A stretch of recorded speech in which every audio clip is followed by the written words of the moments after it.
Assalamualaikum warahmatullahi wabarakatuh. Saya Novi Sania Mufariha dengan nomor induk mahasiswa 2231110055 dari program studi Pendidikan Agama Islam Universitas Komarudin. Dalam video saya ini, saya akan menjelaskan materi filsafat ilmu dengan tema alam pemikiran manusia dan teori fungsional menurut Van Persson. Sebelum ke pembahasan, saya akan menjelaskan biografi singkat dari Van Persson. Cornelis Anthony Van Persson lahir di Belanda pada tanggal 8 Juni pada tahun 1920. Beliau belajar filsafat dan hukum pada Universitas Leiden.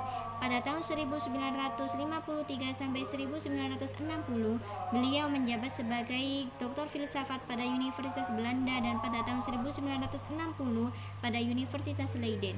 Begitulah biografi singkat dari Cornelis Anthony Van Persson. Sekarang kita melanjutkan ke pembahasan. Alam pemikiran manusia. Berbicara tentang manusia, manusia adalah makhluk sosial yang berbudaya, seperti kita. Kita tak pernah lepas dari di mana kita tinggal, dengan siapa kita tinggal, dan bagaimana cara kita bertahan hidup.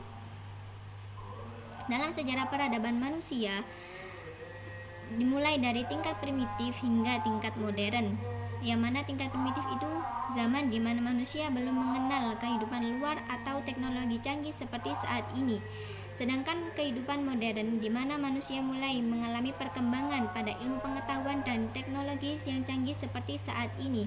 Jadi, arti dari alam pemikiran manusia adalah kemampuan berpikir manusia dengan menggunakan pengetahuan yang terdahulu untuk dikombinasikan dengan pengetahuan yang baru, sehingga terbentuklah menjadi pengetahuan yang lebih baru. Oleh karena itu, pemikiran manusia itu sangat penting, karena apa yang akan dilakukan manusia itu tergantung dengan apa yang dipikirkan oleh manusia tersebut. Menurut Van Persson, ada 3 alam macam pemikiran manusia, yakni alam pemikiran mistis, ontologis, dan fungsional. Dalam video saya ini, saya akan menjelaskan teori fungsional atau alam pemikiran fungsional menurut Van Persson, yakni kajian tentang pandangan sebuah sistem yang terdiri dari bagian yang terkait antara satu dengan yang lain.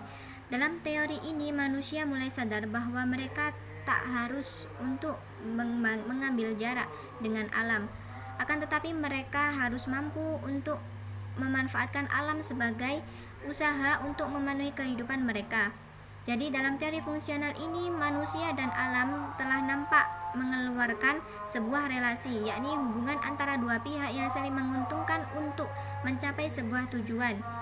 Hal ini menunjukkan bahwa manusia adalah makhluk sosial yang mana mereka tidak bisa hidup sendiri dan membutuhkan orang lain dan alam untuk memenuhi kehidupan mereka agar mereka tetap bertahan hidup. Dalam teori fungsional ini, Van Persson berpendapat bahwa ada 2 aspek dalam teori fungsional ini.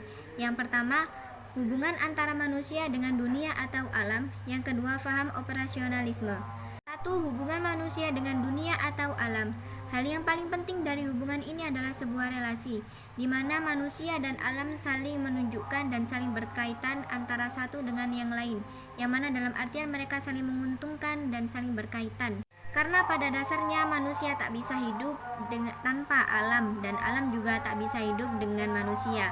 Alam akan menjadi kotor tak terawat apabila tak ada manusia yang merawatnya. Yang kedua adalah faham operasionalisme. Maksud dari aspek ini adalah bermain-main dengan sesuatu yang belum tentu terjadi atau belum tentu ada, tetapi dianggap ada atau terjadi apabila telah diungkapkan. Seperti contoh, cinta hanya dipandang sebagai permainan asmara. Cinta tidak akan ada atau tidak akan terjadi bila cinta tidak diungkapkan. Maksudnya, bila kita mencintai seseorang, belum tentu cinta kita itu belum dinamakan cinta apabila belum kita ungkapkan pada seseorang tersebut. Jadi intinya, cinta belum dinamakan cinta apabila belum diungkapkan. Oke, kesimpulan dari video materi saya ini adalah alam pemikiran manusia ada 3 macam, yakni alam pemikiran mistis, ontologis, dan fungsional.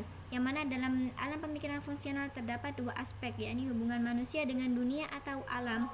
Yang kedua, faham operasionalisme. Dalam video materi saya ini, saya harap penonton bisa memahami apa yang telah saya jelaskan mengenai alam pemikiran manusia dan teori fungsional menurut Van Persson. Sekian video materi dari saya ucapkan terima kasih. Wassalamualaikum warahmatullahi wabarakatuh.